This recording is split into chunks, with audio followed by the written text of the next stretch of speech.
हम आज ये नित्य हवन कैसे करेंगे ये थोड़ा प्रैक्टिकली दिखाएंगे।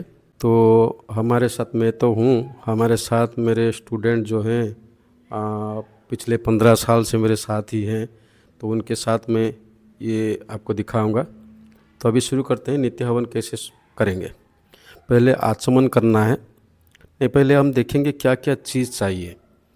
इसमें देखिए, इसमें एक हवन कुंड चाहिए जिसमें बालू भरा होना चाहिए।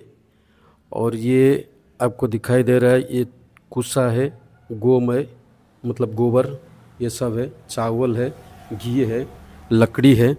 और ये हवन करने के लिए एक होता है श्रुबा, इसको श्रुबा कहते हैं, ये चाहिए। और कुछ फूल चाहिए। बस इतने में ही आपका हवन हो जाएगा। तो अभी शुरू करते हैं हम लोग। पहले आचमन करेंगे। दाएं हाथ में थोड़ा पानी लेंगे। वो पानी भी हमें लेना चाहिए एक बूंद जैसा, जिसमें एक उड़द ही समा सकता है, उससे ज़्यादा पानी नहीं लेना चाहिए। तो शुरू करते हैं। ओम केशवाय नमः, ओम नारायणाय नमः, ओम माधवाय नमः, ओम ऋषिकेशाय नमः इति हस्तौ प्रक्षाल्य ओम अपवित्रः पवित्रो वा इत्यस्य मन्त्रस्य वामदेव ऋषिः अनुष्टुप् छन्दः से परमात्मा देवता शरीर पवित्रकरणे विनियोगहम्। ये क्या होता है, इसमें हम लोग बाएं हाथ में थोड़ा पानी लेते हैं और दाएं हाथ की उंगली से अपने ऊपर छिड़कते हैं पानी, जिससे हमारा शरीर पवित्र होता है। ओम अपवित्रः पवित्रो वा सर्वावस्थां गतोऽपि वा यस्मरेत् पुण्डरीकाक्षं सबाह्याभ्यन्तरशुचिः। ओम पुण्डरीकाक्षः पुनातु, ओम पुण्डरीकाक्षः पुनातु, ओम पुण्डरीकाक्षः पुनातु।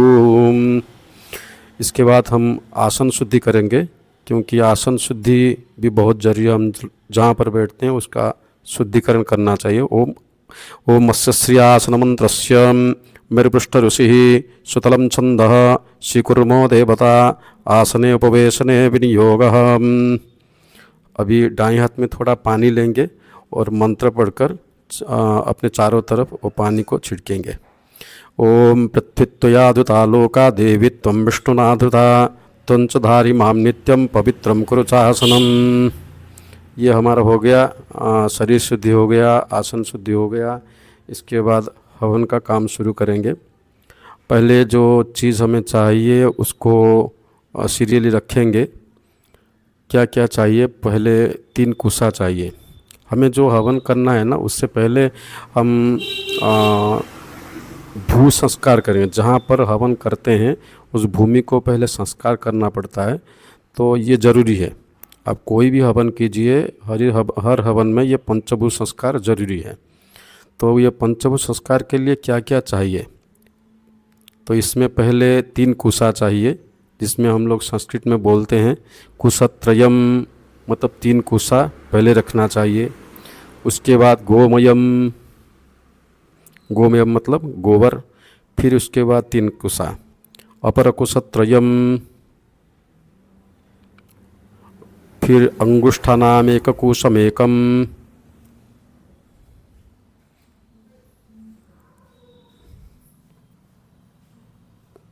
तो ये सीरियली हमारे सामने रहेगा ये सब चीज़। तो इतना चीज़ आपको चाहिए पंचभूत संस्कार में। पहले 3 कुसा, उसके बाद गोबर, उसके बाद फिर 3 कुसा और उसके बाद 1 कुसा, इतना ही चाहिए। अभी हम पवित्रीकरण कर लेंगे, क्योंकि हर काम में आप अगर पवित्र नहीं पहनते हैं, धारण नहीं करते हैं, तो उसमें कोई फल नहीं मिलता है। ये इसको पवित्री कहते हैं। तो इसको धारण करेंगे। ओम पवित्रेस्थो वैष्णव्यो सवितुर्वः प्रसव उत्पन्नां छिद्रेण पवित्रेण सूर्यस्य रश्मिभिः तस्य ते पवित्रपते पवित्रपूतस्य यत्कामः पूने तत्सकेयम्। इसके बाद अभी पंचभूत संस्कार शुरू करेंगे। पहले 3 कुसा लेंगे। ये मैंने पहले ही बता दिया, कुशत्रयम गोमयम वज्रमुद्रा अभावे पुनः कुशतम अंगुष्ठा नामक कुसम एकम। इतना आपको पहले सजा कर रखना है। फिर पहला जो 3 कुसा है उसको पकड़ेंगे। प्रथम कुशत्रेण परिसमुह्य परिसमुह्य परिसमुह्य। हम जो पहला वाला जो 3 कुसा है उसमें क्या करते हैं, जो भूमि, जिस भूमि के ऊपर हम लोग हवन करेंगे उसको झाड़ू लगाते हैं, मतलब साफ़ करते हैं। ये कैसे होता है, 3 कुसा से साफ करेंगे दक्षिण से उत्तर के तरफ या पश्चिम से पूरब की तरफ। दक्षिण से उत्तर की तरफ या पश्चिम से पूरब की तरफ उसको करेंगे। पहले सफाई करेंगे इसके ऊपर। इसको हम परिसमूह बोलते हैं। तो प्रथम कुशत्रेण परिसमूह्य परिसमूह्य परिसमूह्य झाड़ू लाकर वो 3 कुशा को ईशान कोण में फेंक देंगे। इसके बाद हाथ में गोबर और पानी ये दोनों लेंगे, लेकर जहाँ पर हवन करते हैं उसके ऊपर छिड़काव करेंगे। गोमयेन सौदकेन उपलिप्य उपलिप्य उपलिप्य। फिर हाथ धो लेंगे। फिर फिर 3 कुशा दूसरा 3 जो कुशा था तो उसको उठाएंगे। उसको लेकर हम 3 गार खींचेंगे। ये जो हवन कुंड है, इस हवन कुंड में हम 3 गार खींचेंगे पश्चिम से पूरब की तरफ। दक्षिण से पहला गार होगा, उसके बाद दूसरा, उसके बाद तीसरा, ऐसे करके 3 गार खींचेंगे।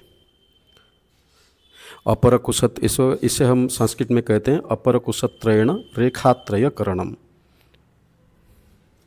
पश्चिम से पूरब की तरफ 3 गार खींचेंगे। अच्छा, ये जो कुशा पकड़ते हैं, ये 3 कुशा, ये हम 3 उंगली में ही पकड़ेंगे। ये 3 उंगली में पकड़ेंगे। अभी गार तो हम लोग खींच लिए। उसके बाद उसी 3 कुशा को पकड़ते हुए 3 गार से कुछ मिट्टी उठाएंगे और ईशान्य कोण में फेंकेंगे। चलो,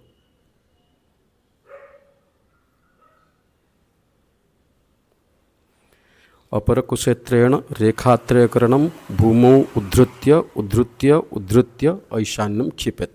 इतना तक हमारा काम हो गया। फिर जलेन अभोक्ष्य अभोक्ष्य अभोक्ष्य। अभी जल से, ये कुशा है तो कुशा के जल से वहाँ पर थोड़ा छिड़काव करेंगे, बस। अभी ये हमारा पंचभूत संस्कार का जो कार्य था ये ख़त्म हो गया। मतलब भूमि का 5 संस्कार इसको कहते हैं, ये अभी ख़त्म हो गया। अभी हम अग्नि स्थापन करेंगे। हमने तैयार कर लिया है। ये घृत पात्र है, इसको आज्यस्थाली भी कहते हैं, जहाँ पर घी रखा जाता है। उसके ऊपर के लकड़ी के ऊपर थोड़ा रुई का बाती और घी लगाकर रेडी किया हुआ है। उसमें हम लोग अग्नि स्थापन करेंगे। चलिए,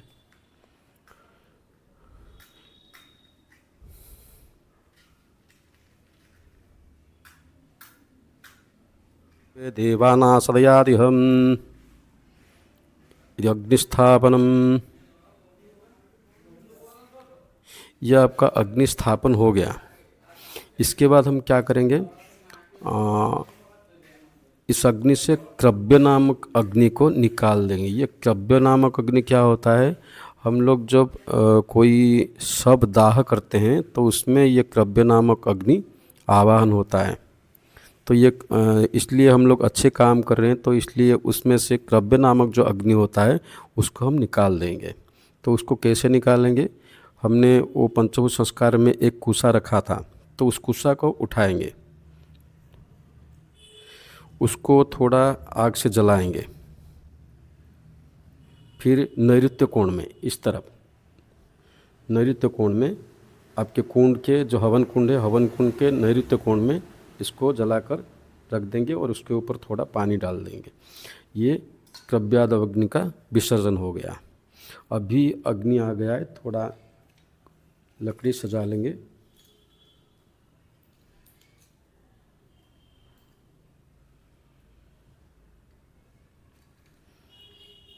आप हर टाइम ये याद रखिए, पहला जो आप हवन कुंड में लकड़ी रखेंगे, ये पहला लकड़ी पश्चिम से पूर्व या पूर्व से पश्चिम रखना है, उत्तर दक्षिण पहला नहीं रखना है।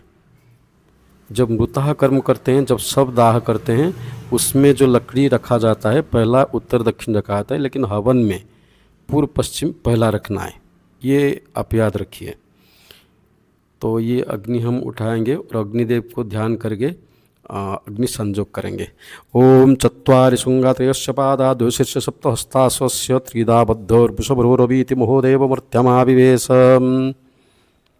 ओमेशो हदेव प्रतिशोऽनुसर्वा पूर्वो हजात सौगर्भ्यन्तः सहैव जात सनिश्यमाणा प्रत्यञ्जनातिष्ठतु सर्वतोमुखः।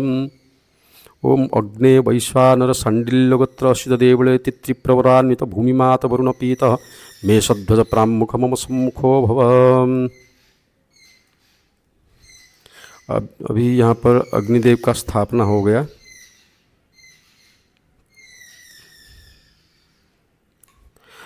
हर कर्म में हमारा अग्नि का नाम अलग अलग होता है। तो हम लोग ये जो आज जो हवन कर रहे हैं ये नित्य होम के बारे में। तो नित्य होम इसलिए किया जाता है कि हमारे अपने परिवार के लिए, हमारे खुद के लिए जो अच्छे मतलब अच्छा हो, इसी लक्ष्य को रखकर हम लोग करते हैं। तो ये हमारा पौष्टिक कर्म भी कहा जाता है। तो पौष्टिक कर्म में हम लोग बलद नामाग्नि को आवाहन करते हैं। हर कर्म में अलग अलग अग्नि होता है। तो इस कर्म में अग्नि का नाम है बलद। तो बलदनामाग्निमावाहिं बलदनामाग्नि यहा गच्छ ये तिष्ठत्राधिष्ठानं कुरु मत्पूजां गृहाण मत्कार्य सफलं कुरु बलदनामाग्ने आज्येन आसनं स्वाहा पादासनं स्वाहा पद्यं स्वाहा आज्यधारनैवेद्यं स्वाहा। अभी अग्निदेव का आह्वान हो गया है। हमने उनको आसन, पादासन, नैवेद्य देकर बस संतुष्ट किया है हमने अभी। आप एक बात याद रखिए, अग्नि हवन के समय आप जो आसन, पादासन ये सब देंगे वो सब घृत से, घी से ही देंगे। कोई फूल, चंदन ये नहीं है, घी से ही दिया जाएगा, सब कुछ घी से ही। तो इसके बाद हम थोड़ा कुछ होता है जैसे भूभुवस्व, ये व्याहृति होता है, इसमें हम लोग करते हैं। अग्निदेव के आवाहन के बाद फिर फूल लेंगे, हाथ में फूल लेंगे, अग्निदेव की प्रार्थना करेंगे। ओम अग्नि प्रज्वलितं वंदे जातवेद हुतासनं सुवर्णवर्णममलं धातारं विश्वतोमुखं अग्ने सचंदन पुष्पांजलिं बहुषाढं। अभी हवन में आघार होम और आज्यभाग होम ऐसे करके दो चीज़ें, उसको इसका भी इम्पोर्टेंट बहुत है। तो ये अभी करेंगे। ये आपको थोड़ा देखना है, अच्छी तरह से देखना है। पहले घी लेंगे, सुबह से लेंगे, सुबह में घी।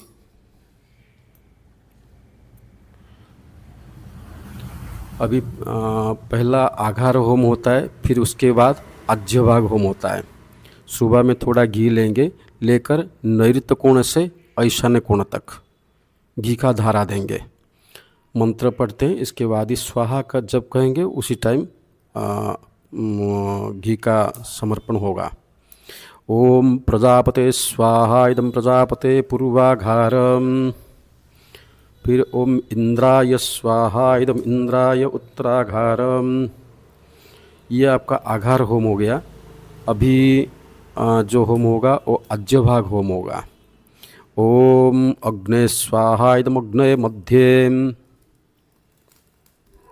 ओम सोमाय स्वाहा इदं सोमाय मध्ये। ये आघार होम और आज्यभाग होम, इसको आपको थोड़ा याद रखना पड़ेगा।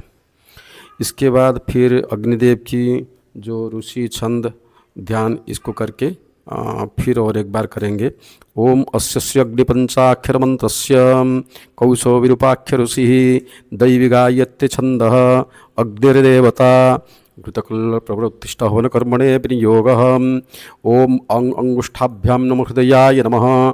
ओम ग्लं तर्जनीभ्यां नमः शिरसे स्वाहा। ओम यंग मध्यमाभ्यां नमः शिखाय वसटम। ओम नंगनाम्राय फटम। अभी थोड़ा हाथ में फूल लेंगे। ओम सर्वलक्षण संपन्नं जटामुकुटमंडितं शुद्धचामि कराभासं स्मेरास्य मुदुराधरं पीतांबर परिधानं सर्वाभरणभूषितं शितपद्मासनं शान्तं मेषारूढं सुरत्तमं चतुर्भुजं दिनासं जषड्लोचन विराजितं सप्तहस्तं चतुशृंगं सप्तजिह्वा द्विशीर्षकं प्रसन्नमनिशं ध्यायेत् सर्वकामार्थसिद्धये। अग्ने सचंदन पुष्पांजलिं बहुषाढं। ये अग्निदेव का आह्वान पूरी तरह से हो गया। अभी पहला हवन जो करते हैं, गणपति जी का हवन करते हैं। आपको अगर गणपति के मंत्र मालूम हो तो गणपति के मंत्र से हवन दे सकते हैं, या अगर गणपति के मंत्र मालूम नहीं है तो ओम गंग गणपते स्वाहा, इस मंत्र से भी आहुति दे सकते हैं। पहले गणपति का हवन होगा, ये आप 1 बार कर सकते हैं, 3 बार कर सकते हैं या 5 बार, 7 बार, जितना संभव हो उतना कर सकते हैं, लेकिन पहला गणपति का हवन होगा। चलो, ओम, हम यहाँ पर गणपति के नाम मंत्र से आहुति करेंगे क्योंकि ये आपको याद रखने में सही होगा। ओम गं गणपतये स्वाहा इदं गणपतये नमः। ओम गं गणपतये स्वाहा इदं गणपतये नमः। ओम गं गणपतये स्वाहा इदं गणपतये नमः। अभी हम लोग गणपति के आहुति दे चुके हैं। अभी मूल देवता, आप जिसको मूल देवता मानेंगे उसी देवता को आवाहन करके उनके लिए आहुति देंगे। जैसे हम लोग अगर गायत्री का हवन करेंगे,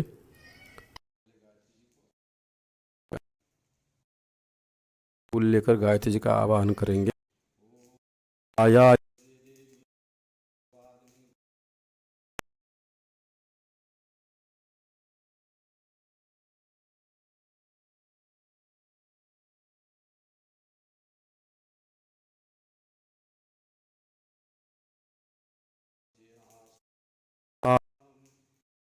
स्वाहा, पद्यम स्वाहा, अज्धार नैवेद्यम स्वाहा। अभी आपको स्वस्ति वाचन करना है। स्वस्ति वाचन क्या है, इसमें हाथ में आपको थोड़ा चावल या पानी कुछ भी ले सकते हैं। तो ये लेकर आप एक संकल्प, एक छोटा सा जो संकल्प जैसा ही होता है, तो उसमें आप बोलते हैं कितना हवन करेंगे। ये मतलब हम लोग यहाँ पर गायत्री का हवन करेंगे तो गायत्री माता के लिए कितना हवन करेंगे ये बोला जाता है। तो ये करेंगे, उसके बाद ही गायत्री जी का हवन करेंगे। ओम स्वस्ति पुण्याहम पुण्याहम एवमस्तु विज्ञापयामुच्यताम गो ब्राह्मणेभ्यो शुभम भवतु प्रदानाम संतिर्भवतु। अभी इसमें स्वस्ति वाचन में आपका गोत्र लगता है और आपका नाम भी लगता है। आपका जो गोत्र है वो गोत्र और नाम यहाँ पर लगाएंगे। जैसे इनका गोत्र है श्रावणश गोत्र और नाम है अविनाश, तो उन्होंने ये कहा कि श्रावणश गोत्र अविनाश देव शर्माहम मम सकलाभीष्ट कामना सिद्धे गायत्री दिव्या प्रीते दश संख्या हवन कर्म कर्मारंभ क्रियते जद इत्यादि। अभी गायत्री मंत्र से 10 बार हवन करेंगे। ओम भूर्भुवस्वः तत्सवितुर्वरेण्यं भर्गो देवस्य धीमहि धियो यो नः प्रचोदयात् स्वाहा।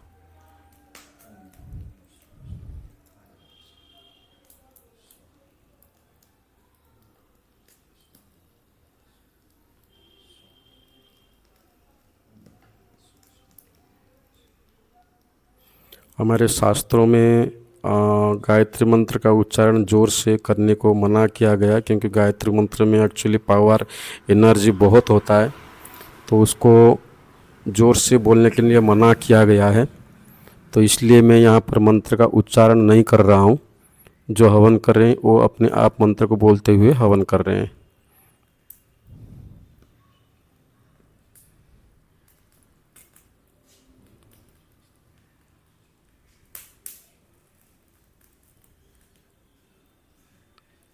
अभी गायत्री माता का हवन हो गया। अभी गायत्री माता को हवन कुंड से फिर अपने स्थान पर भेजेंगे। तो इसके लिए भी फूल एक लेंगे और बोलेंगे, भो गायत्री देवी अस्मिन् हवने संतुष्टा वरदा भव होमं गुण्न पूजा गुण्न सिंहासन प्रतिगच्छताम जदर्थ क्रियते होम तत्कार्य सफलम करो। यह आपका गायत्री देवी का हवन हो गया। इसके बाद आप जो भी चाहते हैं, ये नवग्रह का हवन करें या नक्षत्र का हवन करें, किसी और देवता के हवन करें, ये आप भी कर सकते हैं, इसमें कोई दिक्कत नहीं है। फिर इसके बाद सब कुछ ख़त्म होने के बाद ऐसी जैसे गायत्री देवी को हमने अपने स्थान पर भेजा, वैसे आप जिस देवता का आवाहन करेंगे उस देवता को आपको फिर अपने स्थान को भेजना पड़ेगा। ये आपका हवन अभी समाप्त हो गया। तो हवन के बाद अग्नि विसर्जन कैसे करेंगे? पहले आपको